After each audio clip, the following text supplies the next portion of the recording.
Last study ऊपर आते हैं। अभी सर हमारे साथ एक आयुष सर है, आयुष सर पढ़ाते हैं, कॉमर्स में पढ़ाते हैं। वे मेरे को लेके आए यहाँ पे पटना में कि चलो हम आपको घुमाते हैं यहाँ पे पटना में, बच्चों से मिलवा के लाते हैं। तो आज मैं आ रहा हूँ या उनकी वजह से आ रहा हूँ। इनको थैंक यू बोलना चाहता हूँ। और आते आते पूरे रास्ते से बात करते करते मेरा टोन बिल्कुल बिहार वाला हो। सर आप तो हमारी टोन में बोल रहे हो, मैं पूरे रास्ते ऐसे ही बोल रहा हूँ। बिहारी हो गया। बहुत अच्छा लगा, बहुत अच्छा शहर है, बहुत अच्छे लोग हैं, बड़ा प्यारी जगह लगी मुझे। फर्स्ट टाइम आया हूँ मैं पटना बिहार से, फर्स्ट टाइम आया हूँ यहाँ पे और मजा आ रहा है। यहाँ पे अमेजिंग लोग हैं, आप लोगों से मिलने का बहुत मजा। कैसे हो? नवी तो रुके हुए हो है ना? ठीक है, क्या पढ़ना है? कौन सा लेक्चर हो?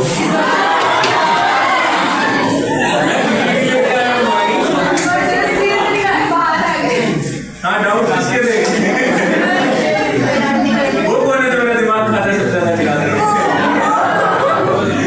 तो वो अपनी टोन में पूछ। बढ़िया बंदा।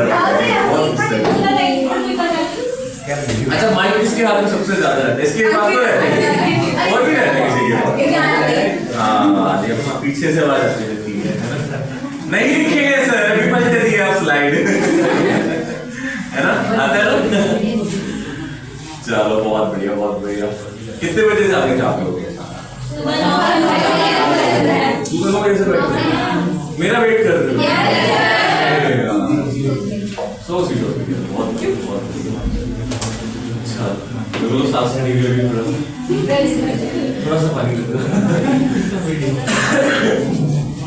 और कैसी चल रही है आप लोगों की तैयारी? सही है? उसका मजा आ रहा है क्लास में? टेंशन भी हो रही है?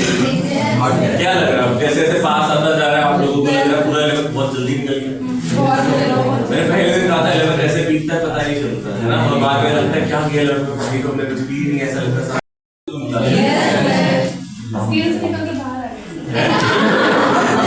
तो अलग लग रहा हूँ, मैं सेम लग रहा हूँ। पटना वाले कह रहे थे अलग लग रहे हो सर आप। अच्छा झूठी तारीफ कर रहे हैं? कह रहे सर नहीं आप वैसे थोड़े मोटे लगते हो पर पतले लग रहे हो। वो तो कह रहे थे सर आप पतले लग रहे हो वैसे मोटे लगते हो, क्योंकि मैं मोटा ही लग रहा हूँ वैसे ही पतला। अच्छा ये कह रहा हाइट कम है ना? हाइट लग रहा होगा उस टाइम पे तो लंबे होंगे पर तुमसे लंबा ही हुआ। एडवोकेट कह रहा है कितना लंबा नहीं कहता। और कौन कौन सी क्लासेस की आ जाता है? एक तो ज्वालजी की क्लास में जल्दी छुड़वा दी होगी आज की सर।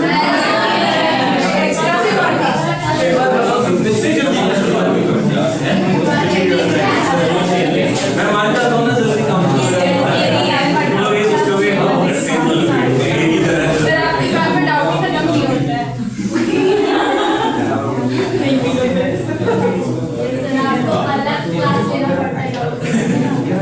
पटना से मिल के आया हूँ, उन्होंने 2-3 टॉपिक बताए सर, इसमें एक एक्स्ट्रा क्लास मिल लेना, बहुत सारे डाउट्स हैं हमारे, मैं डिस्कस करूंगा आप लोगों से। जैसे आप लोग ऊपर से होगा ना, जैसे उन्होंने कुछ फ्लूइड में का टॉपिक बताया, तो मैं सोच रहा हूँ प्लान करूँ, ऐसे टॉपिक्स हो जाते हैं। देखो हम उस कंटिन्यूटी में पढ़ाते रहते हैं तो पता नहीं चलता हम लोगों को कई बार आप लोग कैसा फील कर रहे हैं, कैसा लग रहा है ना? सही है। और मैं वही हूँ यार, वो स्क्रीन पे आता है ऐसे क्यों देख रहे हो?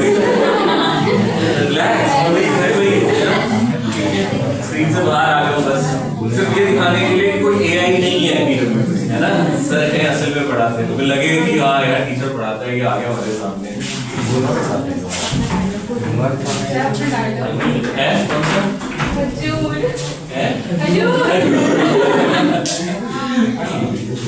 अब खर्चा बहुत हो गया मेरे आने में, जो मैंने 10-10 रुपए जोड़े थे।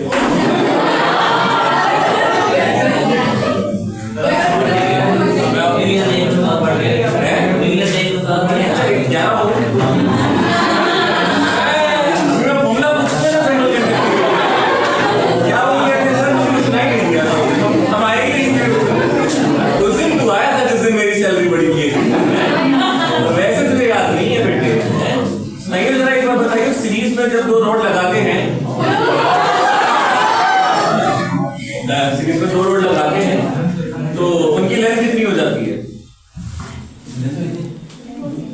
दोनों जुड़ जाएंगे, डबल हो जाएगी सेम लेंथ के रहेंगे। अगर सेम लेंथ के रहेंगे।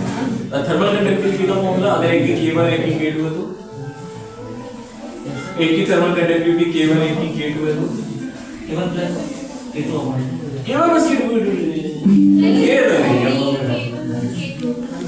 क्योंकि इसमें तो आया नहीं होगा ना आया पर ध्यान मार कि सर की सर क्लियर हो चल कोई बात नहीं अच्छी चीज है ये भी ध्यान रखा करो है ना तुम्हें पता होना चाहिए तुम्हारे सर कितनी गरीबी में जी रहे हैं नहीं पर तुम्हारी मैम बहुत अच्छी है वो रिकॉर्ड कर रहे हैं मुझे पहले बताना था मैं निकल जाऊंगा मुझे या तो पटना रहना पड़ेगा या फिर यहाँ रहना पड़ेगा बच्चों को देखने को मजा आता है ये सब भाई मस्ती करते हैं अपनी क्लास बहुत मसला बहुत अरे अपनी क्लास चलती है तो कोई सा नहीं पढ़ता सब पढ़ने में भी देखो ये बात माननी पड़ेगी जितना सीरियस बच्चा मैंने बिहार साइड में देखा ना पढ़ा सर से यही बता रहा था सर बिहार से ही है ना इसलिए मैं साथ लाया कि कोई मुझे अगवा ना कर ले इन्होंने कहा मैं ही करूँगा इन्होंने कहा बच्चे कर लेंगे सर बच्चे रख लेंगे बच्चे मुझे पटना से आने नहीं दे रहे थे वो कह रहे थे कि सर हम आपको अपने पास रख लेते मैंने कहा ऐसे प्यार से रख लोगे तो मैं रह जाऊंगा आपके साथ और पिज्जा पार्टी भी करेंगे मैंने उनको बोला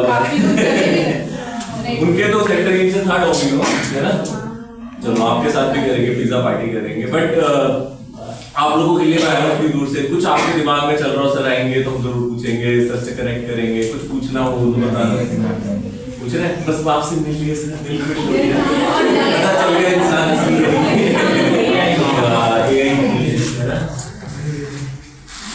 आधी चल के मेरी तो समझ नहीं आ रही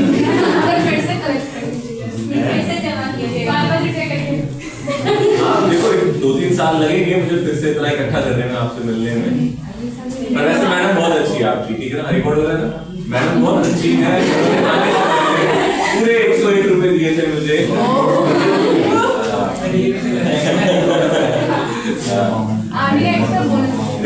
आने का एक्स्ट्रा बोनस मैंने कहा था बच्चों के पास जा रहे हो प्यार लेके जाओ बहुत अच्छे बच्चे हैं अभी लास्ट सीट वालों वैसे अरे नहीं आगे बैठते हो बैठते ही नहीं कभी तो बैठते हो कभी कभी चलो फिर ठीक है बैठना चाहिए इंसान अभी मेरा गला बैठा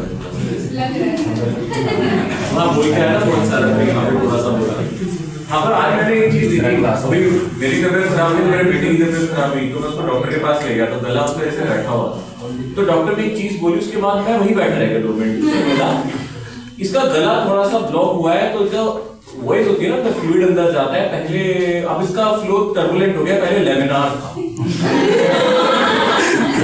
मैं ऐसे हो गया मैंने कहा तुम पढ़ते हो क्या फिजिक्स में से डॉक्टर ने बोला तो मुझे समझ में आया कि आप लोगों की लाइफ में फिजिक्स इंपॉर्टेंट है मैं तो ऐसे बोल रहा था पर सच में इंपॉर्टेंट है भाई आप ये देखोगे एक अच्छा डॉक्टर बन रहा है तो इसका मतलब उन्होंने भी अपनी फिजिक्स की क्लासेस पूरी अटेंड की होगी ये अलग बात मुझे लगता है फ्लो में बोल रहे होंगे फ्लुएंटली अरे लेमिनार टर्बुलेंट तो मुझे थोड़ा सा कनेक्शन सा मिला तो कई बच्चों के दिमाग में क्वेश्चन आता है ना ये कि फिजिक्स कहाँ काम आती है तो देख लो बेटे आती है फिजिक्स हर जगह काम आती है ठीक है बेटे मेरी वाइफ को तो नहीं भेजेगी तो तू बहुत है ना पक्का बता दे से चीज तो बता दे है ना नहीं जानते ना जानोगे तो नहीं बेटा मैं बताऊंगा तुम जान गए तो मैं अनजान हो जाऊंगा बेटा फोटो रखा है अच्छा तुमने वो वाली तो डांस वाली वीडियो तो देखी किस को डांस करने का मन किया था उसको बोलते हैं कि मन कर रहा था डांस करने का सेलिब्रेशन में करो यार सिलेक्शन दो है ना पंजाबी डांस आता है सबको मैं सिखा दूंगा है ना पंजाबी भांगड़ा सब सिखा दूंगा तो सिलेक्शन तो करो भैया आज नहीं सिखा दूंगा नहीं बहुत मजा आया आप लोगों से मिलकर बड़ा मजा आ रहा है कुछ बोलो यार तुम लोग भी मैं अकेले पटना में तो आप जा रहे थे यार पटना ना क्या था पास था वहां से बिल्कुल मतलब पटना ही एयरपोर्ट से मैं उतरा वहां पे तो मेरा यही था कि वहां पे फ्लाइट 1.5 से 2 घंटे से ज्यादा रुकने का निकल पर वो बच्चे बहुत ज्यादा हो गए वहां पे मतलब आप लोग वो यहाँ पे जैसे वहां पे और भी बच्चे हो गए प्रॉपर से बच्चे हो गए मुझसे नहीं भी पढ़ते अब वो ये मना तो नहीं कर सकता मैं किसी को आप लोगों को मैं पूरी रात रुक दूंगा टेंशन बस मेरे सुबह को एयरपोर्ट छोड़ा ऐसा कुछ नहीं है। बस वही है कि अगर यहाँ पे आसपास होता तो आपको शायद ज्यादा एनर्जेटिक मुझे लगता, बट अभी भी एनर्जी बहुत है, अपनी energy की बात नहीं है ना। और आज जरा डाउट नहीं है सर? नहीं, आज में जरा चुप क्यों है? वैसे तो सबसे ज्यादा आवाज करी आती है हमें बहुत लेट है ना, आती है ना, तो मजेदार लगता है, इसकी टोन बड़ी प्यारी लगती है जब भी कुछ पूछा जाओ तो ऐसा होगा ना, बड़ा प्यारा लगता है। एक सारे बच्चे मैम आपका भी डाउट नहीं है आज? नहीं, कोई नहीं, पक्का नहीं है। वैसे ओवरऑल आप एक बताओ, आप लोग ने अभी तक बैकलॉग वगैरह ज्यादा इकट्ठा नहीं कर रखा, टेस्ट में थोड़ा बहुत स्ट्रगल सा ये रहता है और वो चलता है, होता है, बट इसको ये नहीं कहना कि स्ट्रगल हो रहा है, पर ये भी मैंने आपको हमेशा बोला, जब भी टेस्ट देके आओ तो एक एनालिसिस, पोस्ट एनालिसिस जरूर होना चाहिए टेस्ट। जब आप टेस्ट देके आओ तो उसके बाद एक एनालिसिस जरूर होता है कि बोरिंग बात है, ऐसा सिस्टम नहीं है, बोरिंग बात कर रहे नहीं, एक एनालिसिस जरूर करा करो टेस्ट को। देखो बहुत सीरियस नोट पे कह रहा हूं, क्योंकि 12th में जब हम आएंगे ना, सबसे बड़ी प्रॉब्लम जो हम फेस करेंगे वो ये है कि सर 11th भूल गए।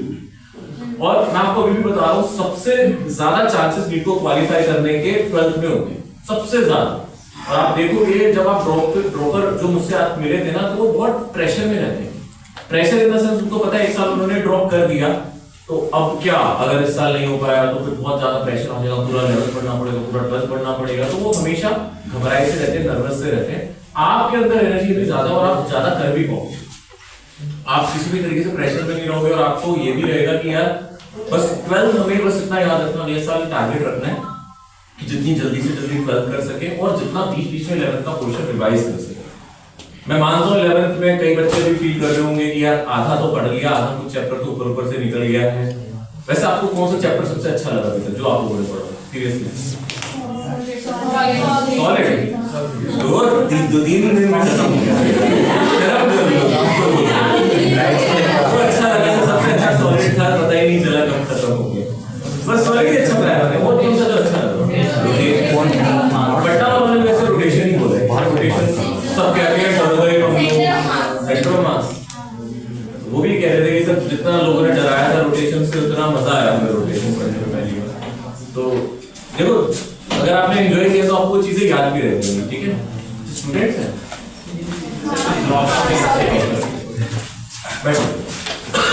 तो उन्होंने मुझे बताया कि रोटेशन में उनका बहुत अच्छा इंटरेस्ट था। बस यार मैं ये कहूँगा, उनको भी मैं एक चीज बता के आया हूँ, आपको भी एक चीज कहूँगा, जो भी हो जाए एंजॉय करते रहना। जिस दिन आपने एंजॉय करना छोड़ दिया ना पढ़ाई को, उस दिन फिर डिस्प्रेशन हो जाएगा आपको, डिस्प्रेशन में नहीं जाना है, ठीक है ना?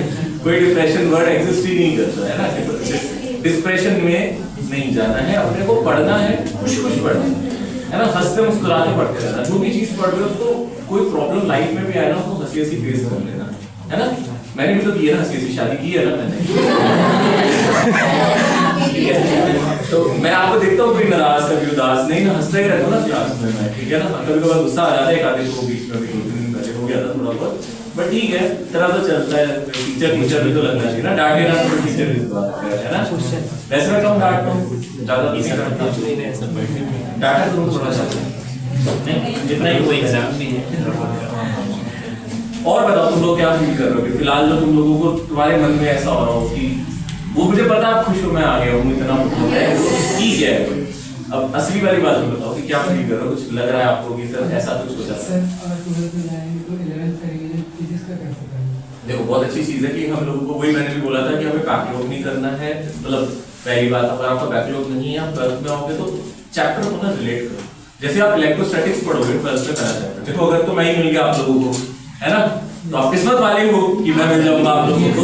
अगर मिला तो शायद ना भी मिलो, ये भी हो सकता है कि कोई और पढ़ाए आपको। इन एनी केस कोई भी पढ़ाए वो मैटर नहीं करता, मैटर होता है आपका सिलेक्शन। क्योंकि देखो हमने मेहनत की, आप लोगों ने मेहनत करी 11th में, पर उससे ज्यादा मेहनत आपके घर वाले करते। तो ये चीज समझ लेना, कोई भी टीचर मिले 12th में आप लोगों को, वो इलेक्ट्रोस्टैटिक्स जब पढ़ाएगा तो इलेक्ट्रोस्टैटिक प्योरली ग्रेविटेशन जैसा है, बिल्कुल ग्रेविटेशन जैसा। ग्रेविटेशन के बहुत सारे कंसेप्ट हैं। और 12th कंपैरेटिवली अगर आपको 11th लगा है ना कि 11th से मुश्किल है, तो 12th उतनी मुश्किल लगेगी। मैं आपको सीरियस नोट पे कह रहा हूं, 12th आपको बहुत इजी लगेगी 11th के कंपैरिजन। फॉर्मूलाज हैं, उसमें काफी सारे फॉर्मूलाज आपको देखने को मिलेंगे 12th में कि हां सर बहुत सारे फॉर्मूलाज हो गए, बट कंपैरेटिवली 11th के कंपैरिजन में एक तो आप क्या तो सर हमें आदत हो गई है शायद, है ना, कि हम लोगों को इसलिए इजी लगने लग गया, पर नहीं, फिर भी काफी इजी है। और 12th में इलेक्ट्रोस्टैटिक जैसे खत्म होगा, अगला चैप्टर आएगा रिलेशन है दोनों के बीच में, आप हम लोग को शेयर कर पाओगे। हालांकि आपने 11th में भी देखा होगा, मैंने बहुत सारे चैप्टर्स को आपस में जोड़ के बताया।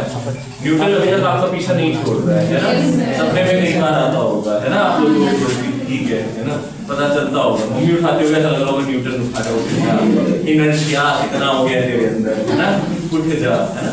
तो इस तरीके से आप लोग इसको थोड़ा फन पार्ट में लेके याद करने के लिए आप इसको इस तरीके से याद रखें, चीजों को समझ के करो। जितना अभी आपके पास समय है ना, इतना समय ड्रॉपर के पास नहीं होता है। तो मैं बार बार ये कहूंगा, अगर नीट टारगेट है तो ड्रॉपर मत बनना। ड्रॉपर बनना तो आपके लिए थोड़ी सी हेडेक हो जाएगी। ऐसा नहीं है ड्रॉपर के लिए लाइफ मुश्किल हो जाती है, बट जो ड्रॉपर यहाँ पे बैठे हैं उनसे आप पूछो, एक टेंशन रहती है ना कि 11th भी पूरा करना है, 12th भी पूरा करना है। अब आपका सब फील होता है, आप उनके मुंह से सुनो कि यार उस टाइम अगर थोड़ा ज्यादा मेहनत कर लेते तो ज्यादा अच्छा होता। 11th वाला समय कितना क्रीम टाइम होगा, है ना। हालांकि देखो, जो ड्रॉप करके करते हैं वो अच्छी रैंक के लिए भी करते हैं। ऐसा नहीं, मेरा एक फ्रेंड था, उसकी रैंक आ गई थी, पर उसने ड्रॉप करके और अच्छी रैंक के लिए प्रिपरेशन की। तो अपने अपने एम होता है, ऐसी बात नहीं कि कोई ड्रॉप करता है तो गलत चीज करता है। बट पहली कोशिश अपनी यही होनी चाहिए, अगर हम अभी 11th में अच्छा फोकस बना लेंगे तो शायद ड्रॉप तक की नौबत नहीं आएगी हम लोगों को। एक साल की कीमत बहुत होती है भाई, ठीक है ना, मानते हो ना, तो तुम फील कर रहे हो, तभी बैठे हो इतनी देर तक, वरना वो क्यों वेट करते हैं मेरा, है ना। वो तो मेरे से पढ़ते भी नहीं है, पर वो बैठे हैं देखो सुनने के लिए कि सबकी 2-3 बातें अगर हमारे दिमाग में चली गई तो हमारा सही हो जाएगा, लाइफ सही हो जाएगी और डॉक्टर बन जाएंगे, है ना। फिर सर को चार्ज करेंगे वो ऊपर से, है ना। सर वैसे तो हमारी फीस 1000 है, आपके लिए 1500 बस। उस दिन वेट कराया था 500 रुपए वेटिंग चार्जेस, ठीक है। तो jokes apart, the thing is कि this is a very crucial time. अगर आपने बहुत अच्छे से पढ़ा है तो वेल एंड गुड, अभी भी आपके पास समय बहुत साथ है, आपके पास बहुत समय। आप किसी और के नजरिए से देखोगे, हमें लगता है, हमें हमेशा इंसान को लगता है मेरे पास बहुत कम है, बट आप किसी और के नजरिए से देखोगे तो आपके पास बहुत कुछ है इस समय। और सबसे ज्यादा जरूरी चीज जो सिलेक्शन के लिए ना, वो टाइम ही है, और आपके पास वो है जो आपके पास सबसे ज्यादा है, ठीक है ना। सो डीमोटिवेट मत होना, कभी निराश मत होना। ऐसे लाइफ में बहुत सारी जगह होगी जब आपको लोग सपोर्ट करेंगे, घर वाले होते हैं, रिश्तेदार होते हैं, दीदी भैया होते हैं जो आपको सपोर्ट करते हैं आगे बढ़ने के लिए। बट बहुत से लोग डीमोटिवेट भी करते हैं। जब आप उनको बोलोगे मैं अंडर 500 रैंक के बारे में सोच रहा हूँ, तो फिर वो आपके ऊपर हंसेंगे भी, जोक्स भी क्रैक करेंगे, आपको बुरा भी लगेगा, फिर आदत हो जाएगी, सही तो कह रहे हैं, है ना। मांस देखोगे अपने तो ऐसा लगेगा ना आप लोगों को। बट इससे पता क्या, ये सब चीजें आपको रोकती है, और नेगेटिव चीज को बहुत अट्रैक्ट करती है। यहाँ फिजिक्स का थोड़ा अलग लो लग जाता है। फिजिक्स में तो नेगेटिव पॉजिटिव अट्रैक्ट करता है, यहाँ पे नेगेटिव अट्रैक्ट होता है। तो बी पॉजिटिव, पॉजिटिव से पॉजिटिव अट्रैक्शन होता है यहाँ पे। अपनी संगत ऐसी चूज करो जो पॉजिटिव बात कर रहा हो, है ना। अगर आपको लगता है यार ये साथ जो मेरा बैठा है ना, ये सारा दिन पनौती ही मारता रहता है, स्ट्रेस में तेरा कुछ नहीं होगा, तो फिर आते भी नहीं है मार्क्स, ठीक है। तो पहले तो संगत छोड़ दो, या फिर उसको पॉजिटिव कर दो, क्या उसको समझाओ। अगर नहीं समझता तो पहले ऐसे संगत छोड़ो। ड्रॉपर्स के लिए तो खास कर, ये टाइम बिल्कुल भी डिमोटिवेट होने का नहीं है भाई। यस सर, है ना। इस टाइम तो ऐसे लोग छोड़ दो बिल्कुल तुम्हारे साथ में, ठीक है ना। अभी मत कहना सर मम्मी पापा ही बोलते हैं हम लोग कैसे छोड़ते हैं, ठीक है। द थिंग इज कि you have to cope up with these problems. और जब आगे आप बढ़ोगे तो आपको मम्मी पापा कई बार ऐसे बोल देते होंगे नेगेटिव। मेरी मम्मी बहुत नेगेटिव बोलती थी। मैं बोल रहा था क्या मम्मी बड़ी नेगेटिव, हर चीज को लेकर नेगेटिव रहती हूँ। मैं जब यहाँ आ रहा था वो ध्यान ना जाएंगे, पुत्र कुछ होना जाएगा, ऐसे करके डराती रहती है बहुत ज्यादा, जाने नहीं देती। माँ चिंता करती है, परवाह करती है ना वो तो हमारी। तो घर वाले जो नेगेटिव होते हैं वो हमारी टेंशन के लिए करते हैं। वो कई बार अगर बोलेंगे ना, मैं नेगेटिव से बोलेंगे कि ये बुरा ना लग जाए, वो बुरा बोल देंगे, उनको लगता है इससे अच्छा ही होगा इनकी लाइफ में, इस चक्कर में बोल देते हैं कभी कभी। बट ऐसे बहुत से लोग होंगे जो आपको पीछे करने के लिए भी नेगेटिव बोलेंगे, तो ऐसी संगत से दूर रहे, है ना। उनमें मम्मी पापा को इंक्लूड नहीं करना। उसके अलावा सब जो आपके यार दोस्त, आपके फ्रेंड्स, आपका कोई कुलीग, कोई भी, है ना। टीचर्स कभी कभार आपको डांट देते हैं, ऐसे बोल देते हैं तुम नालायक है, ये है, तो सिर्फ आपको झंझोड़ने के लिए, ताकि आप लोगों का जमीर जाग जाए, जो कि बहुत गहरी नींद में सो रहा है कई बार, है ना। जागते ही नींद से बुरा ही नहीं लग रहा, जो मर्जी बोल लो, पढ़ेंगे नहीं सर। तो उस जमीन को जगाने के लिए कई बार टीचर आप लोगों को बोल देता है, बट उसका अल्टीमेट एम होता है आपका सिलेक्शन। और आप जिस दिन व्हाइट बोर्ड में यहाँ पे बैठे होगे ना, है ना, बैठे होंगे, फिर हम बैठेंगे आपके सामने, ठीक है, डॉक्टर साहब बोल रहे हैं आपको। जिस दिन आप बैठोगे सबसे ज्यादा टीचर को खुशी होगी। आपके सिलेक्शन वाले दिन जब मैं कहता हूँ ना कि सिलेक्शन होगा तो डांस करूंगा, आप सोचोगे सर सिलेक्शन नहीं होगा तो नहीं नाचेंगे क्या, फिर एक खुशी में नाचता है ना इंसान। अब कोई फंक्शन होता है, कोई किसी घर में शादी होती है, कुछ होता है, कोई तभी तो नाचता है। तो जब खुश होगा तो अपना भी नाचेगा ना आपके साथ। तो सिलेक्शन का मतलब बहुत इंपॉर्टेंट है आप लोगों के लिए। और सिर्फ आप अपना 100% दे सकते हो, इसके अलावा आपके हाथ से कुछ नहीं होगा। ये मत सोचना कि सर इतनी मेहनत की थी, कई बार नहीं भी आता रिजल्ट, वो बहुत ही बात की चीज है। आए ना आए वो आपके हाथ में नहीं, आपके हाथ में मेहनत करना। और जब आप दिल से सच्चे मन से मेहनत करोगे ना तो बेटा आएगा, ऐसी बात नहीं। अगर वहां नहीं होगा तो ऐसी जगह पहुंचोगे जहां आपको लगेगा आज के दिन जो मैंने मेहनत की थी वो काम नहीं। जो भी आप एजुकेशन, जो भी आप नॉलेज लेके चलते हो ना, वो कभी आपको छोड़ती नहीं।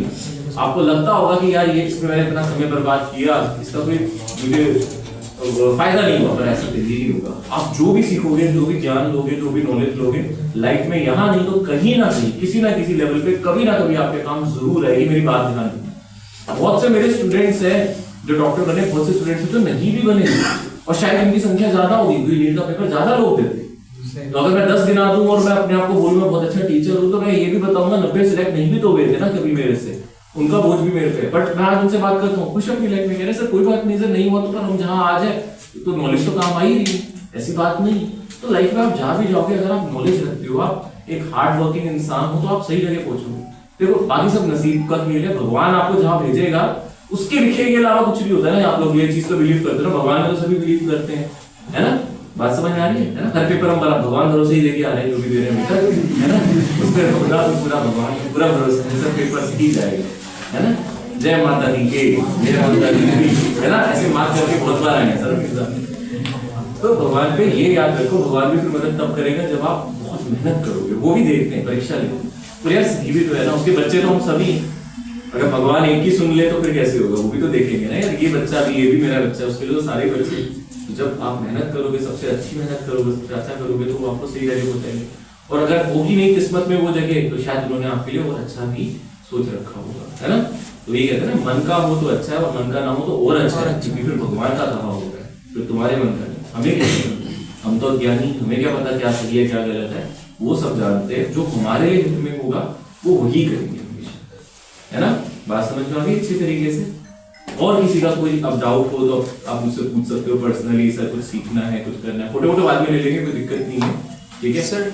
ड्रॉपर के लिए जैसे जैसे मतलब टेस्ट बढ़ रहा है, सिलेबस बढ़ रहा है, तो उससे मतलब कि मार्क्स थोड़ा सा डिक्रीज होता है क्योंकि सिलेबस बढ़ रहा है। तो सर उसको कैसे टैकल करें?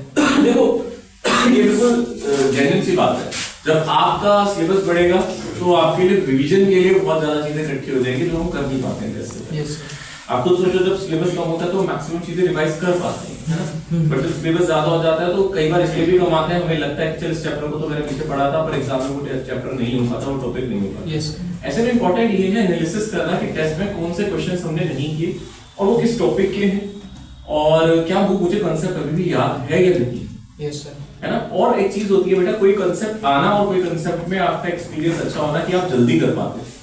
कई बार लॉन्ग प्रोसेस से हमने चीज सीखी होती है, हमारा क्वेश्चन करने का तरीका लंबा होता है कि हम लोग अटेम्प्ट नहीं कर पाते एग्जाम। Yes sir. तो उसके लिए आपको हमेशा एक शॉर्टकट याद रखना है, या फिर उस क्वेश्चन में टेस्ट में एनालिसिस जरूर करना है। एनालिसिस टेस्ट ज्यादा, हर कोई ये कहता है टेस्ट जितने ज्यादा दोगे उतना अच्छा होगा सिलेक्शन, पर मैं कहूंगा जितने ज्यादा टेस्ट दोगे उसके साथ साथ जितने टेस्ट का एनालिसिस करोगे ना वो इंपॉर्टेंट है। और आप ये देखोगे दुनिया छोटी है बहुत ज्यादा फिजिक्स की, जो आपके एग्जाम्स में आती है। आप नीट में ठीक है। तो सिलेक्टिव क्वेश्चन रिपीट होंगे। अगर आप 20-25 टेस्ट दे लोगे ना, अभी तो आपने एक साथ इतने नहीं दिए, साल में दे दिए होंगे शायद, बट जब बाद में देते हैं, जब ड्रॉपर्स वाले एरिया में पहुंच जाओगे आप, या फिर जब आपके एग्जाम आने वाले होंगे, तो आप बहुत सारे टेस्ट दोगे और आप देखोगे रिपीटेशन बहुत ज्यादा है ना। तो आपको रिपीटेशन बहुत ज्यादा मिलेगी, आपको लगेगा ज्यादा चीजें नहीं है, बस हम लोगों को कुछ सिलेक्टिव चीजें करनी है और चीजें घूम फिर के वही पूछ रहे हैं, ठीक है। ओके, एक चीज ऐड और मैं करूंगा, रिवीजन का एक स्ट्रेटेजी आप हमेशा बनाओ। Yes sir. जैसे आपने फॉर एग्जांपल इलेक्ट्रोस्टैटिक्स पढ़ा, आप हाईली मोटिवेटेड हो, आप रिवीजन कर रहे हैं, कभी आप लोगों ने टेस्ट से पहले रिवीजन की, अच्छी अच्छी बताना। तो रिवीजन अगर आपने किया बैठ, यस सर, तो रिवीजन में क्या होता है कि बहुत ज्यादा एनर्जी होती है जब हम रिवाइज करने बैठते हैं।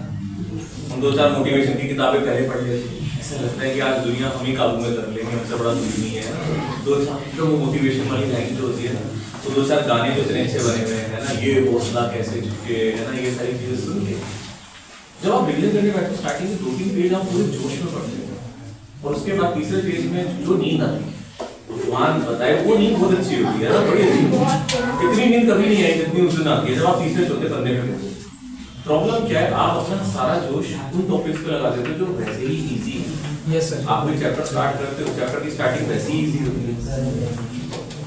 इलेक्ट्रोस्टैटिक्स में क्या पढ़ेंगे स्टार्टिंग में? चार्ज फंडामेंटल क्वांटिटी है, ये क्वांटाइज है, ये तो आपको पहले से पता है। अब रिवीजन के टाइम उसमें अपनी एनर्जी क्यों दे रहे हो? आपको रिवीजन करने की स्ट्रेटजी बनानी है, लिमिटेड टाइम है, सोच समझ के बनाओ।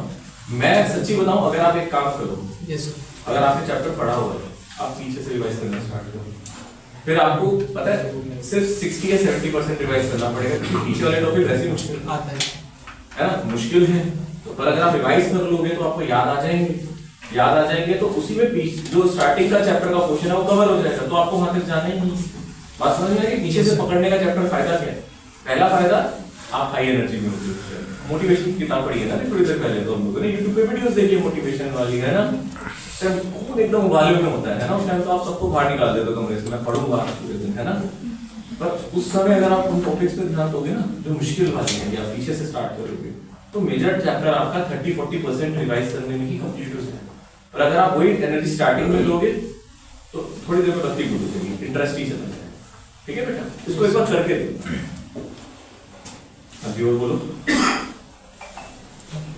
है कुछ और? मुझे लगता है सबकी बैटरी डाउन हो गई, सबके बेचारे वेट कर लेते हैं मेरा। माफी चाहूंगा, थोड़ा लेट हो गया आप लोग। हाँ, टेस्ट का एनालिसिस कैसे करना चाहिए? देखो, जैसे मान लो आपने अभी फुल सिलेबस टेस्ट तो कोई नहीं दे रहा, सिलेक्टिव चीज का दे दो टेस्ट, है। तो कई बार क्या होता है, जब टॉपिक क्लास में पढ़ते हैं तो टीचर साथ के साथ आपकी मतलब बेसिकली हैंड होल्डिंग करके कराते हैं क्वेश्चन, है ना। फॉर्मूला बताया, इसमें क्यू चार्ट डाल दो, इसमें 5 चैनल नोट डाल दो, सब कुछ डाल दो, उस तरीके से आप डाल सकते हैं। ठीक है, तो उसमें क्या होता है कि आपकी बहुत ज्यादा हम लोग मदद करते हैं, बट टेस्ट में क्या होता है, आप अपने अकेले के लिए, है ना। एक चीज समझना ध्यान से, जब आप टेस्ट देके आओ, मैंने ये बोला था, जब आप टेस्ट देके आओ तो आप पहले उस टॉपिक से अच्छे से देखो कि कौन से क्वेश्चन आपने गलत किए, वो कौन सा चैप्टर के।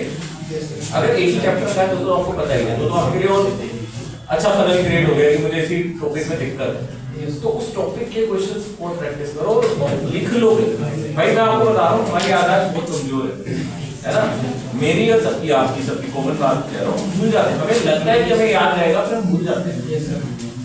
ठीक है ना। अब देखो, मेरी तो थोड़ी उम्र भी हो गई है, मुझसे 1-2 साल बड़ा ही हूँ, है ना। 2 साल 1.5 साल की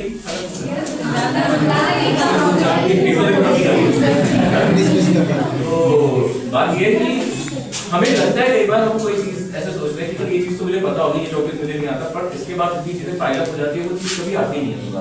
तो एक जगह अगर आप नोट करके रख लोगे ना, एक जगह रख लोगे, तभी मैं कहता हूँ क्लास में भी, तभी हम लोग इंपॉर्टेंट चीजें मार्क करते हैं, या क्लास में जब कोई टॉपिक हमें बहुत मुश्किल से समझ में आया हो, खासकर उन टॉपिक को जरूर स्टार मार्क्स करो, जरूर करो। आपको टीचर बोले ना बोले, टीचर का वेट मत करो, आप अपने लिए करो, है ना।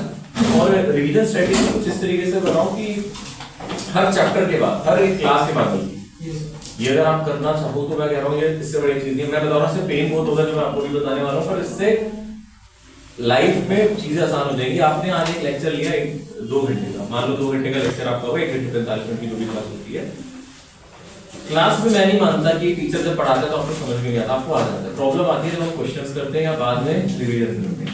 अगर आप उसी दिन 1 घंटे 45 मिनट के बाद 15 मिनट दे दो उस चैप्टर, उस क्लास को दोबारा से, और उसमें अपने हाथ से चीजें लिखो। टीचर के शॉर्ट नोट्स नहीं चलेंगे, आपके दोस्त के शॉर्ट नोट्स नहीं चलेंगे। आपके दोस्त के शॉर्ट नोट्स उसने अपने हिसाब से बनाए हैं कि उसको क्या याद नहीं रहेगा, क्या याद रहेगा। टीचर ने अपने हिसाब से बनाया है जो उसको मुश्किल लगता है।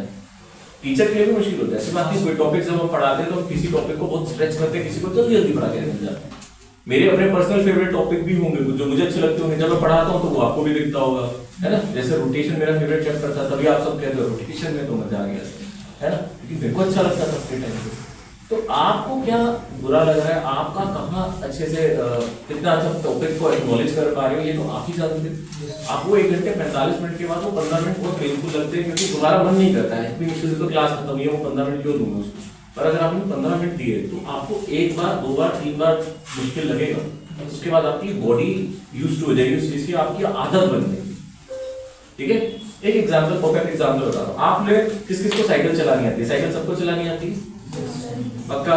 जब आप फर्स्ट टाइम किसी साइकिल को ऐसे खड़ा हुआ देखो, मान लो आपको आज भूल जाओ साइकिल चलानी आती है आपको, आप साइकिल को देखो, आपको देख के लगता है ये चला सकता है कोई बंदा, ये जो खड़ी भी नहीं हो सकती है ना। कार तो चलो स्टैंड में जाती है, चार्ज नहीं है उसमें, साइकिल को देख के मैं तुम्हें बोलूं कि इसको चलाओ, तुम कहोगे पागल हो गए लगता है, ये तो खड़ी भी नहीं हो पाएगी, इसको चलाना कैसे है ना?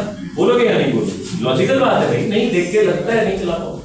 अब जिसने साइकिल चलानी सबसे पहले सीखी होगी, किसी ना किसी ने तो सिखाई होगी आपको साइकिल चलानी। जब आप साइकिल चला रहे थे, साइकिल चलाने के लिए क्या मारना पड़ता है? सबसे पहले पैडल मारना पड़ता है ना। तो जब आपको उसने बोला होगा साइकिल चलाओ, तो पहली नजर आपकी कहाँ जाती है? पैडल पे। और जब आप पैडल मार रहे होते हो तो जो पीछे सिखा रहा होता है वो फिर आपके सिर पे मारता है, कहता है सामने देख, है ना। क्यों होता है वो? क्योंकि हमारा फोकस पैडल पे होता है, क्योंकि हमें पता है साइकिल चलनी तो इससे। तो दिमाग कहाँ जा रहा होता है? पैडल पे चल रहा होता है कि पैडल घुमाना, पैडल घुमाना, पैडल घुमाना, है ना। और इतने में सामने ठुक जाओगे, इतना कि पीछे वाला तुम्हें बोलेगा भैया सामने देख, सड़क पे पैडल को क्या देखता है? होता क्या है, शुरुआत में ध्यान यही जाएगा था जितना मर्जी पीछे वाला मार, फिर आप क्या करोगे? ऐसे देखोगे, वैसे देखोगे, है ना। होगा ना, थोड़ा सा नीचे देखेंगे, थोड़ा सामने देखेंगे, फिर एक दिन क्या होगा, आप कम देखोगे नीचे, फिर एक दिन होगा आप देखोगे ही नहीं नीचे। क्यों? आपका ब्रेन सीख चुका है पैडल में, आपको बताना पड़ता है नहीं। अच्छा, आप सुबह सो के उठते हो कि अपने पैरों को देखते हो चलने के लिए, पैर कैसे चल रहे हैं, उंगलियां सही चल रही है नहीं चल रही है ना, ये लेफ्ट पैर आगे आया या राइट पैर आगे, नहीं देखते ना। क्यों? क्योंकि ब्रेन सीख किया ना वो चीज, आदत, ये आदत है, ये बॉडी सीख जाती है। इसलिए मैंने बोला ये पेन आपको एक दिन लेना पड़ेगा। आपको लग रहा होगा 1 घंटे 45 मिनट के बाद सर टाइम ही नहीं मिलता है, सर ऐसे बोलते हैं सारे बच्चे मेरे से, टाइम ही नहीं मिलता है सर, इतनी सारी क्लास है। बेटा 24 घंटे ही सबको दिया भगवान ने, है ना। किसी के पास ज्यादा नहीं, जो टॉपर है उसके पास भी है, पर उसने 24 घंटे में से कहीं ना कहीं दिन पे अपना टाइम निकाला है, वो 15 मिनट निकालो। और मैं कह रहा हूँ शुरू में मेरी बात मानना, शुरू के हफ्ता 2 हफ्ता बर्डन लगेगा, बहुत लगेगा। साइकिल चलाने में भी लगा था, मेरा बेटा 1 साल का हो गया, उसको मैंने चलते हुए देखा है भाई, मैंने अपने हाथ चलना सिखाया उसको, हमारा हाथ पकड़ के चला है, मुझे पता है वो एक एक स्टेप लेना कितना मुश्किल था, पर अब वो बेफिक्र होकर चल रहा है ना। अब वो चलना चालू हो गया तो उसको फर्क ही नहीं पड़ता, वो ध्यान नहीं देता। पहले वो भी बहुत देखता रहता था, ऐसे पैरों को ऐसे ऐसे चलता था। तो जब आप एक बार चलना स्टार्ट कर देते हो, सीख जाते हैं ना लाइफ में, फिर स्ट्रेस नहीं आता। तो हमारी आदत है ना। और एक चीज मैं बताता हूँ, जिंदगी में भी ना, जब भी हम कोई काम करते हैं ना और हमें मुश्किल लगता है या फिर हम कतराते हैं, कई बार ऐसा होता है कि हमें पता है कि ये चीज करनी पर हम नहीं करते, आलस, एनर्जी का, है ना, सबसे बड़ी चीज। क्योंकि हमने डेडलाइन बना रखी है हर चीज की अपने दिमाग में, अभी तो इसमें बहुत टाइम है, ऐसा होता है, अभी तो टेस्ट में बहुत टाइम है, अभी तो ये वाला टेस्ट आने में बहुत टाइम है, अभी तो कुछ नहीं है ना। बट अगर आपने अपने माइंड में डेडलाइन थोड़ी पहले की बना रखी होगी ना, नहीं मुझे आज की डेली बेस की डेडलाइन है कि मुझे आज ये करना है, नहीं तो दिक्कत हो जाएगी, दुनिया ही खत्म हो जाएगी भाई, है ना। इस तरीके से अपने ऊपर स्ट्रिक्टनेस आनी जरूरी है, लगाम बहुत जरूरी होती है अपने ऊपर। मन बेलगाम घोड़ा नहीं है, ये तो उधर दौड़ा है, अगर आपने इस पे लगाम लगाई है ये उसी का होगा, ठीक है। लगाम लगानी बहुत जरूरी है। मन का क्या है, मन तो करेगा ही ना कभी कोई काम करने के लिए, जिसमें उसको टेस्ट हो वो काम नहीं करेगा, है ना। मन तो यही रहेगा, सो जाते हैं थोड़ी देर चद्दर लेके और थोड़ी देर कंबल ले लेते हैं, ठंड भी बढ़िया पड़ रहा है इस बार तो मजा ही आ रहा है ना। तो मन पे लगाम लगाओ थोड़ा सा, ठीक है, ठीक है बेटा, समझ में आ गया अच्छे से। तुम्हारा कोई क्वेरी नहीं है? सब क्लियर हो गया, सेम क्वेरी। जैसे इससे पिछले बार पेपर आया था, उसको तो फिजिक्स का बहुत हार्ड पेपर था, और इस बार पिछले के कंपेरिजन में इस बार जो सर इसलिए सबसे पढ़ रहे हैं, ऐसा लग रहा है कि बहुत ज़्यादा उनका भाग। हाँ मैं बताता हूँ, देखो यहाँ पे ना एक माइंडसेट में आपको बताता हूँ, हम जो पेपर दे रहे हैं ना, हम कॉम्पिटिटिव एग्जाम दे रहे हैं, पहले कॉम्पिटिटिव एग्जाम की स्ट्रेटेजी चलती है। आप जेईई एडवांस के एक बच्चे को उठाओ और उसे 45 क्वेश्चन करके दिखा जेईई एडवांस, नहीं चल सकता, तो आप कैसे कर सकते? पहली बात, आपने समझा ही नहीं एनटीए चाहता है, एनटीए आपको समझाना चाहता है कि मोनोपोली नहीं चलेगी। हमने ना एक परसेप्शन बना लिया कि पेपर आसान है, पहले साल, दूसरे साल, तीसरे साल, अब बहुत प्रिडिक्टेबल हो गया, नहीं एनटीए प्रिडिक्टेबल हो गया, चैलेंज कर दिया लोगों ने, उठाओ चलो नहीं आ रही बात ऐसा कुछ हो जाता है लाइफ में, कई बार हो जाता है, ठीक है ना। और वो गलत चीज नहीं थी। मुझे एक बात बताओ, आप अपने फ्रेंड के साथ सारा दिन घूमते हो, आपका फ्रेंड प्रेडिक्टेबल नहीं है, आपको नहीं पता उसको किस बात से गुस्सा आता है, आप 2 मिनट नहीं लगाओगे अपने दोस्त को गुस्सा दिलाने में, तुम्हें पता है ये किससे चढ़ जाएगा, तुम्हें पता है इसकी हाइट छोटी है, बोल ओए कोने, तुम्हें पता है चढ़ जाएगा, है ना। तुम्हें पता है उसका रंग कौन सा साफ है, वो काले बोलो चढ़ जाएगा, you know your friend very well. तो इंसान प्रेडिक्टेबल है, तो एनटीए जिस तरीके से पेपर डिजाइन कर रहा है, वी कैन से कि प्रेडिक्टेबल का प्रेडिक्ट कर रहे हैं उनका पेपर, तो but this is prediction, prediction is not surety. तो प्रेडिक्शन करना is not a bad thing. तो जो टीचर ने भी आपको बोला वो प्रेडिक्शन उनकी गलत नहीं थी, या फिर उनकी प्रोबेबिलिटी लगाना सही ही था, ऐसा मैं नहीं कहूंगा कि वो गलत चीज करते हैं। जब टीचर बोलते हैं हम भी बोल जाते हैं, छोटे छोटे ही क्वेश्चन कितनी बार आता है इस बच्चे से ले लो, मैं तो बोलता ही हूँ क्लास में, मैं नहीं बोलता, मैं तो बोलता हूँ आपको ये इंपॉर्टेंट टॉपिक है, कैसे बोल देते हो, क्योंकि ये आ रहा है इसलिए तो इंपॉर्टेंट बोल रहा हूँ। मतलब हम लोग माइंड रीड कर रहे हैं एनटी वालों से। अब मैं जेईई मेंस के क्वेश्चंस करा रहा हूँ, आप भी देख रहे हो आपके टीचर जेईई मेंस के क्वेश्चंस करा रहे हैं, क्यों? क्योंकि जेईई मेंस को तैयार कर रहे हैं, ये नीट भी कौन कर रहे हैं।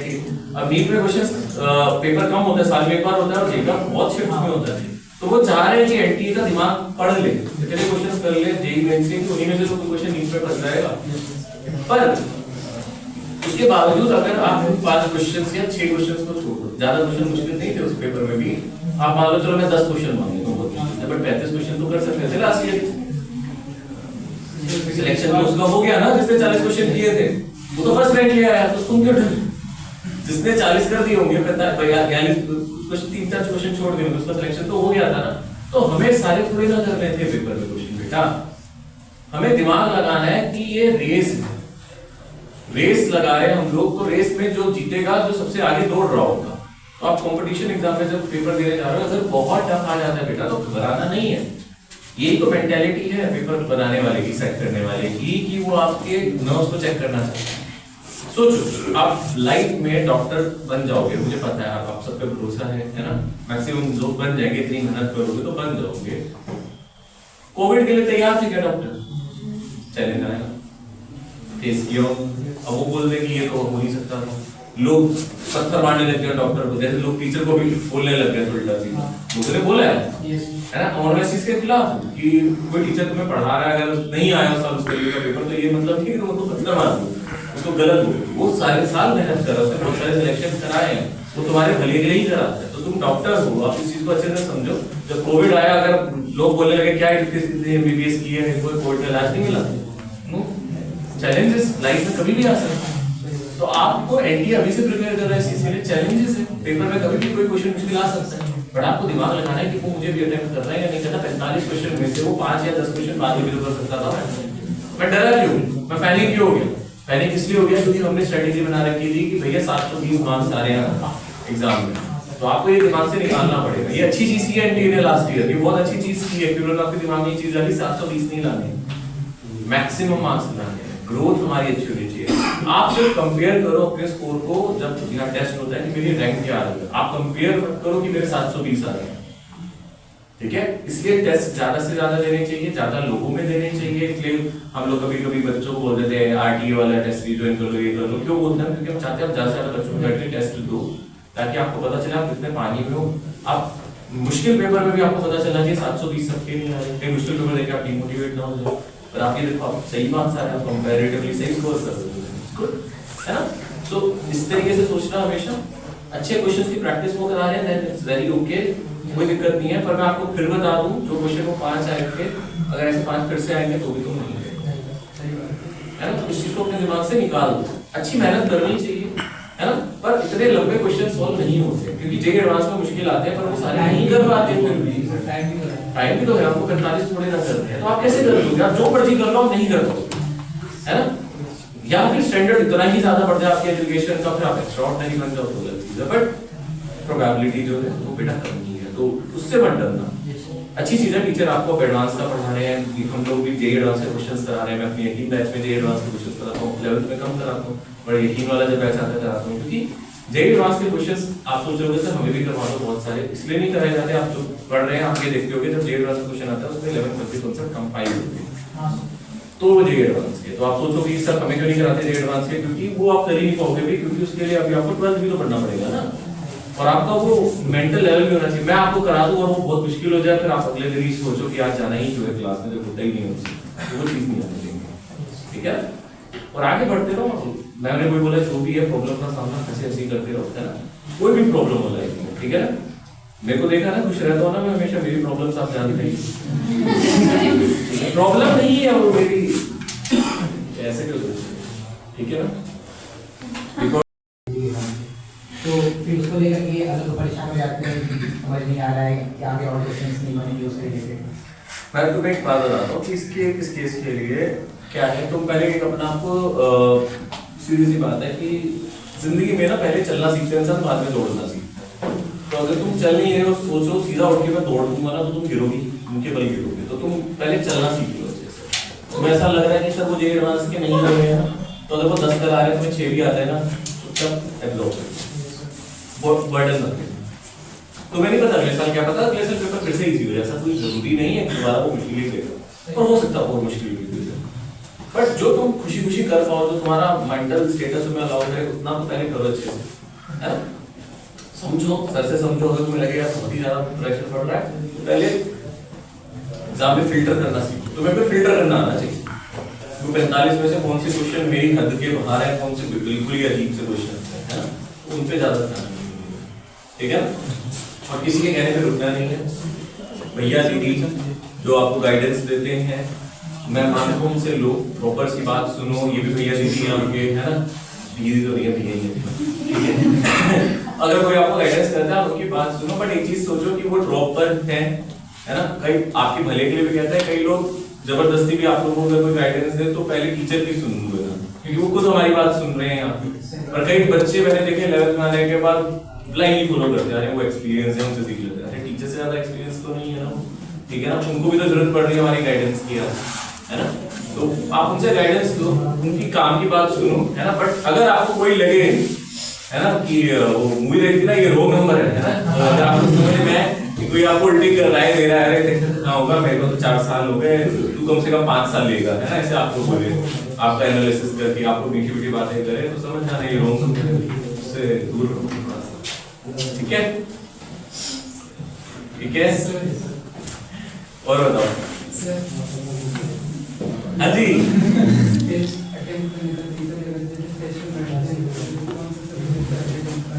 ये मैंने एक बार तुमने पहले भी तो पूछा था, तो मैंने यही बताया था बेटा, ये ना सबका अलग होता है। आप लोग क्या करते हो सबसे पहले? कोई फिजिक्स बोल रहा है, कोई बायो बोल रहा है, ये आप पे भी बहुत कुछ डिपेंड करता है कि आप स्पीड किस तरीके से अलाउ करती है। मेजॉरिटी 80% बच्चा पहले बायो, क्योंकि उसकी बायो में कमांड अच्छी है, उसको लगता है कि मैं एटलीस्ट कवर कर लूं, एक सेफ लेवल तक पहुंच जाऊं बायो, क्योंकि इतनी अच्छे से हमें पढ़ा दी जाती है, गवर्नमेंट बोल दी जाती है, और एनसीईआरटी के पास है ना, और एनसीईआरटी आपको सिर्फ पिला दी जाती है घोट के एकदम काढ़े में कि तुम कर ही लोगे बायो। मुझे मैंने देखा, अब आप मेडिकल लाइन अगर जा रहे हो डॉक्टर में, तो फिर बायो मुश्किल लगी, फिर तो ऐसे ही छोड़ दो, तो जब तुमको हमेशा बोलोगे तो बायो मुश्किल लगी, अब क्या करेंगे।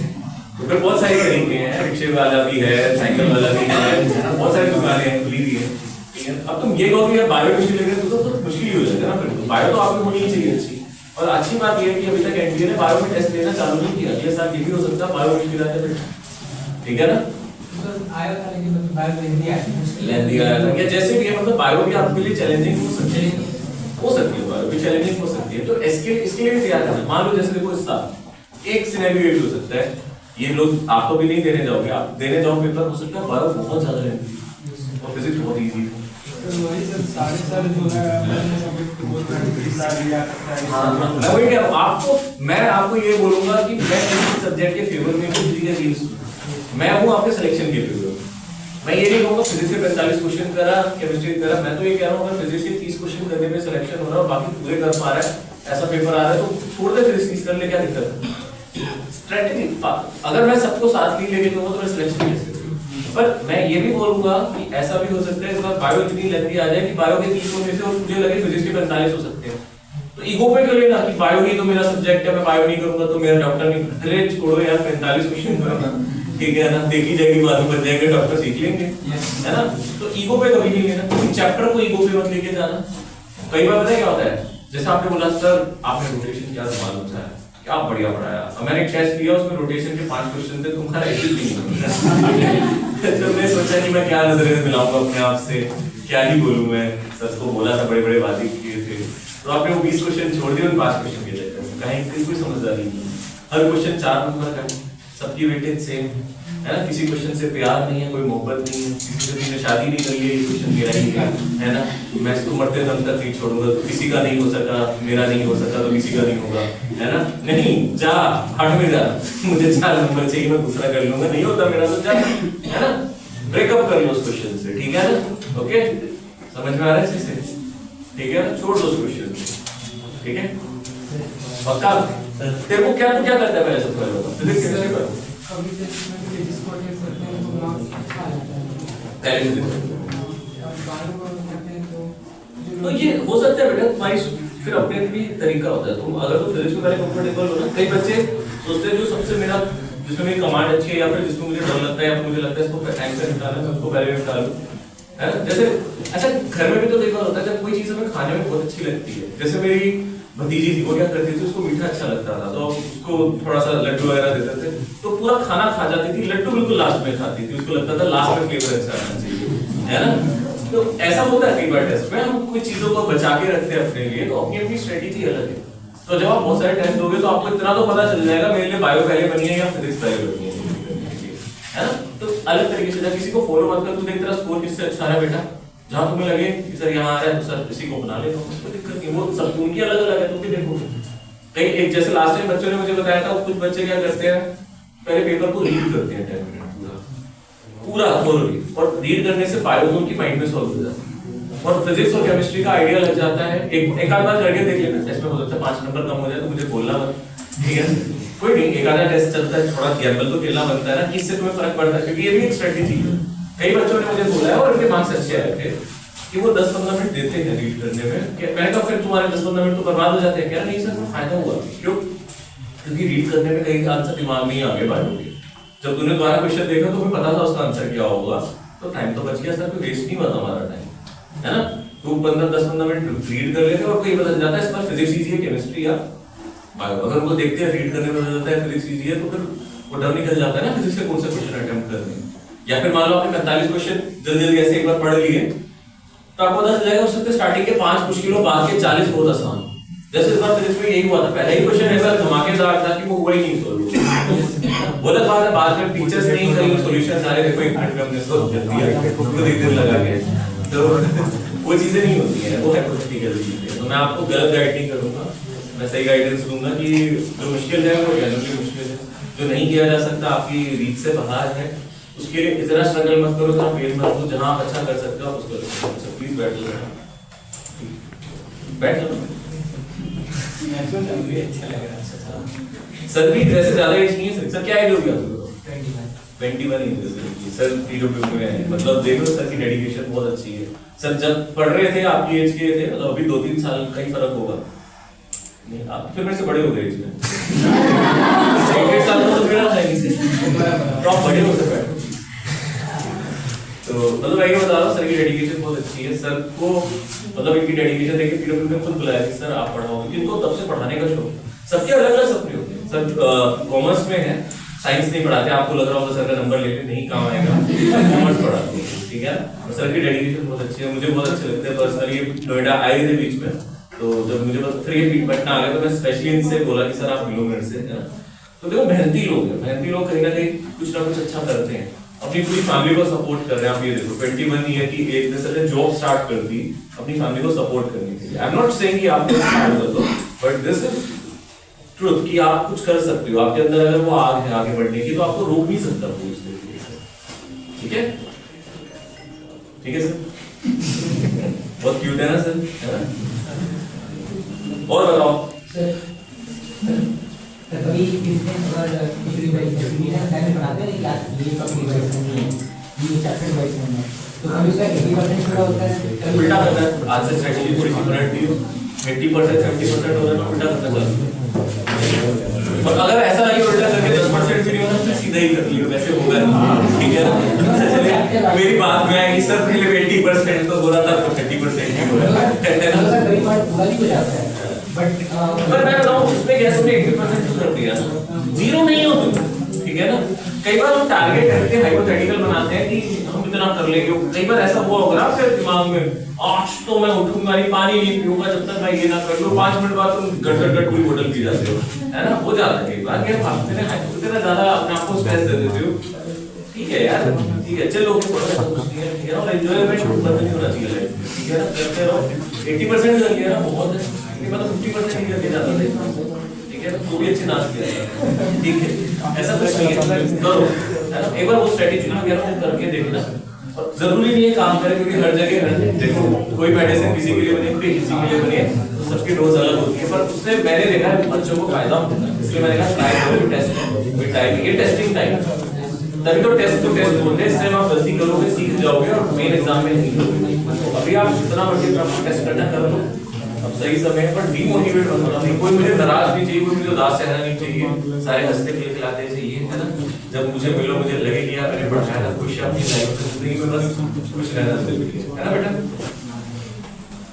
हर चीज से फर्स्ट सीट पे आके कैसा लग रहा है? मैं फर्स्ट सीट पे पहले बैठती थी, पहले बैठ एडमिशन ज्यादा मेरा ताप ही इतना है, अब रेडिएशन नहीं आ रहे थे मैं बैठ, क्यों मेरे में से रेडिएशन नहीं निकल रही क्या? कौन से रेडिएशन निकल रहे थे? इंफ्रारेड, ये बढ़ती है, इलेक्ट्रोमैग्नेटिक तो सब ही है, उनमें से तुझे बस वो 1 रुपए वाला याद है बेटा, उसके अलावा मुझे कुछ नहीं याद है। एक डाउट है, तो बन जाता है, स्पीड पे सही रहता है, और तो जब घर पे तो भी बन जाता है, लेकिन स्पीड कम होता है, लेकिन जब बड़ी क्वेश्चन टेस्ट में आ जाता है तो फिर बनता भी कम हो जाता है, बन जाती है, बन जाती है, कम हो जाती है। वो स्पीड है ना, क्योंकि जब आप घर पे भी क्वेश्चन प्रैक्टिस करो ना, आपने कभी उसके ऊपर टाइम लिमिट की डाली है।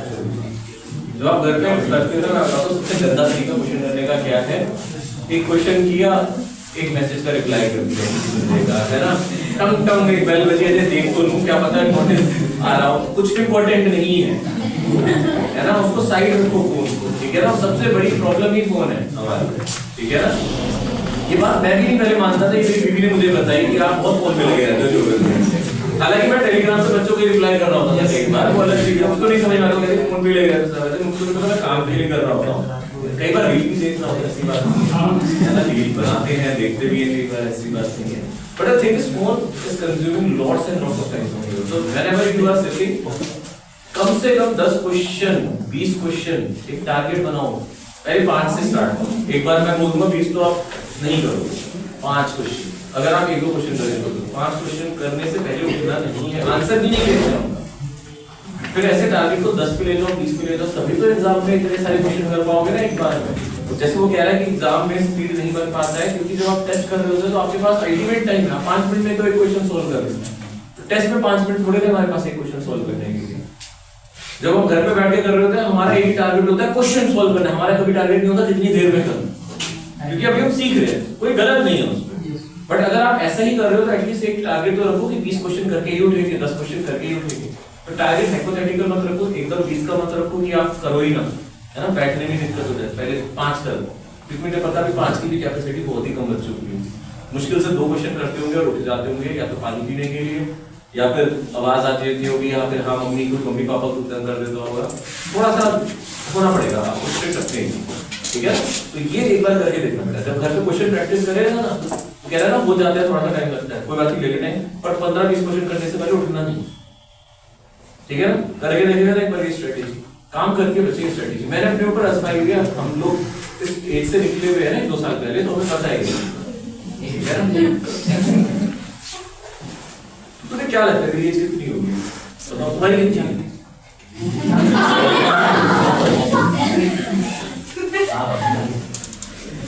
दादाजी क्यों बोल के उठे, मेरे 40 साल की कैसे, मेरा तो बाल विवाह हुआ,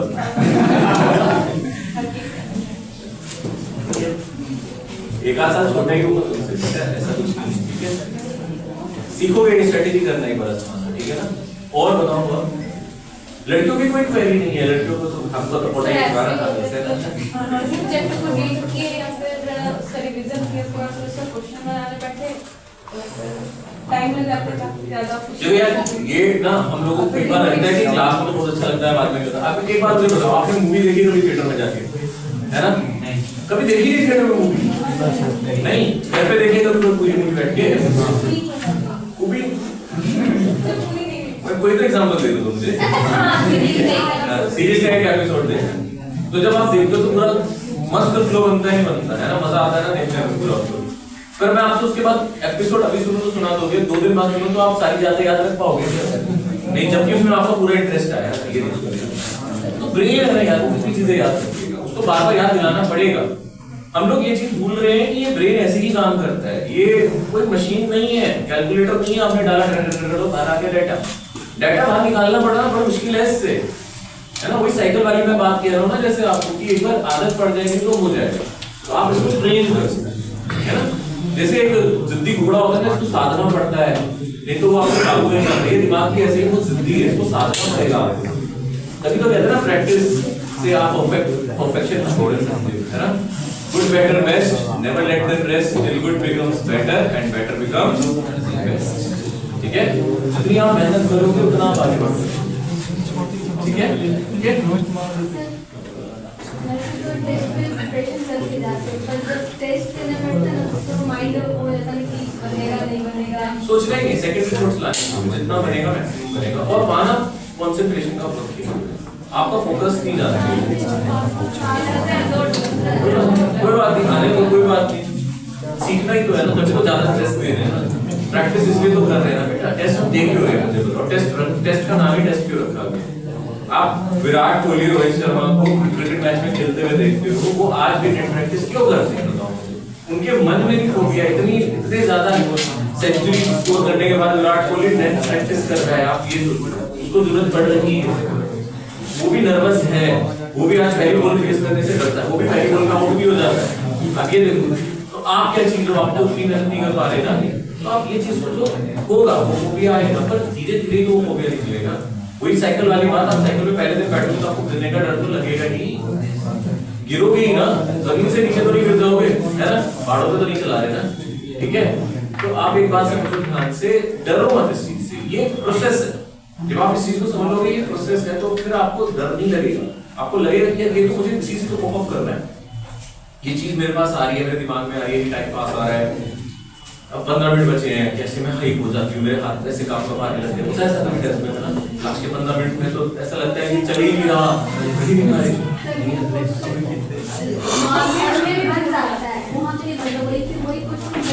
कोई बात नहीं, तो उसमें आपको पैनिक नहीं होना। दूसरी चीज ना, एक और मैं आपको प्रॉब्लम बताऊं आपके साथ क्या होती है।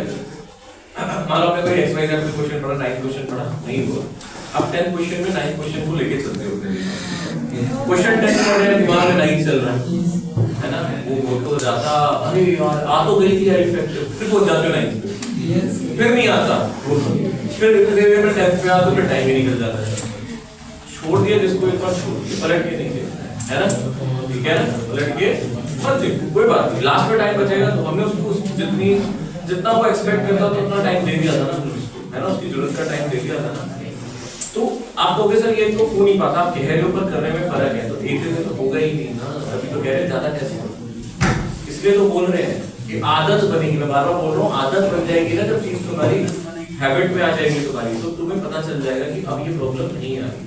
तो आप कंपेयर करो अपना पहला टेस्ट और अब के टेस्ट में, तो बहुत फर्क होगा या नहीं होगा? जब आप देते थे तब आप इतना नर्वस होते थे, सब्जेक्ट जरूर हार्ड होता जा रहा है ना, ये होता जा रहा है, बट एटलीस्ट आपके अंदर वो एक क्या कहते हैं टेस्ट को देने का एक्सपर्टीज हासिल हो चुकी है ना, तो ये चीज आएगी, वो एक्सपेक्टेड, उसको कम कैसे कर सकते हैं, उसके लिए मैं आपको बताऊं, स्टूडेंट लाइफ में मेडिटेशन बहुत जरूरी है। ये हमारा ध्यान ही है, तो एक बार में 10 जगह सोचने की कोशिश करते हैं, काम एक मिनट से करना है, ठीक है ना? अगर मेरा गाइस फाइनली टीचर्स आए एंड बच्चों को मोटिवेट, डाउट्स वगैरह क्लियर किए एंड अब शायद चले जाएंगे गाइस।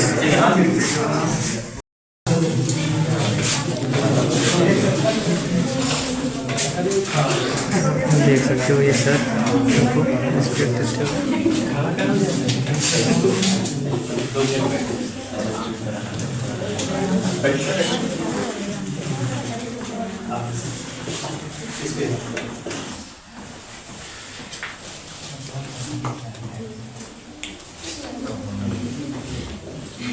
ये बार आयुष सर के लिए तालियां बजाते लाइव पढ़ाते हैं एंड फिजिक्स पढ़ाते हैं।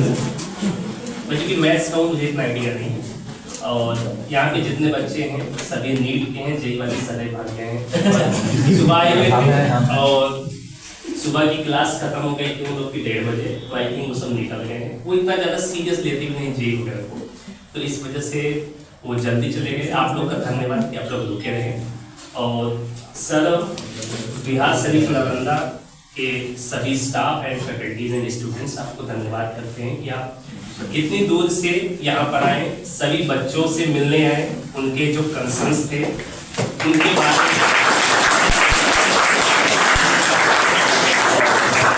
बच्चों का बीच में काफी कंसर्न्स आ रहे थे, समझ कम आ रहा है और बहुत बेसिक डाउट्स भी आ रहे थे, कंसेप्ट में दिक्कत आ रही थी।